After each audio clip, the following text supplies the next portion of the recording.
Bonjour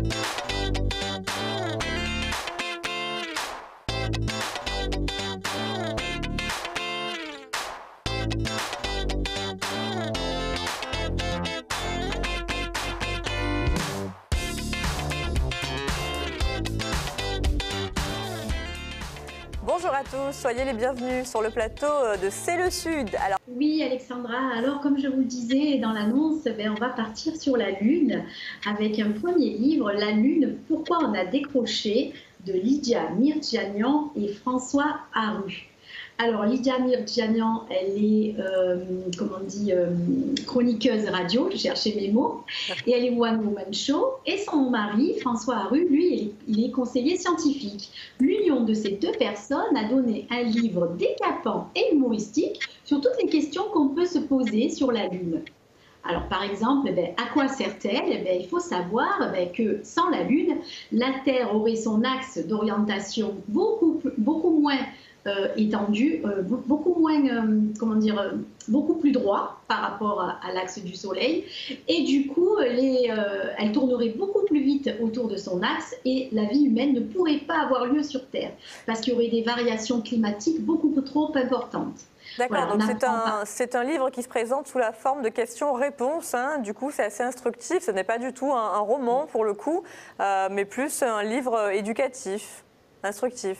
Un livre éducatif et qui remet en question finalement dans son titre, parce qu'il faut savoir que il y a un an on fêtait les 50 ans des premiers pas sur la Lune, hein, oui. Que ça a été un événement suivi par des millions de nos parents à nous, nos grands-parents et des millions de téléspectateurs.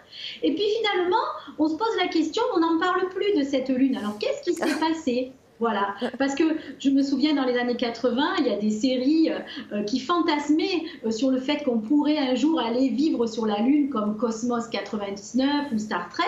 Oui. Et puis tout à coup, on se rend compte qu'à l'an 2020, on a guère progressé. Alors, il y a toutes les questions là-dedans. Pourquoi on a abandonné l'idée qu'on pourrait un jour vivre sur la Lune ?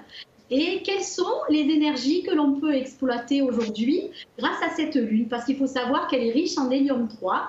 Et l'hélium-3, c'est le carburant du futur. Voilà, donc on a toutes ces informations super intéressantes avec un ton humoristique, caustique, vraiment très agréable. Ce n'est pas un livre scientifique barbant, il faut le dire. C'est vraiment agréable à lire, il y a de l'humour et en même temps des ressources vraiment phénoménales. Super intéressant, Ah oui, très intéressant. La Lune, pourquoi on a décroché, de Lydia Mirjanian et François Haru aux éditions Saint-Honoré Paris. Et je tiens à dire que la version audio est offerte aussi et elle est lue par l'auteur Lydia. Donc c'est vraiment très agréable. Très bien. Fabienne, vous en pensez quoi de ce livre? Je vous entends réagir. Ah oui, moi ça me plaît. Je vais vite aller l'acheter, j'adore. Et en même temps, traiter de cette manière, c'est... Voilà.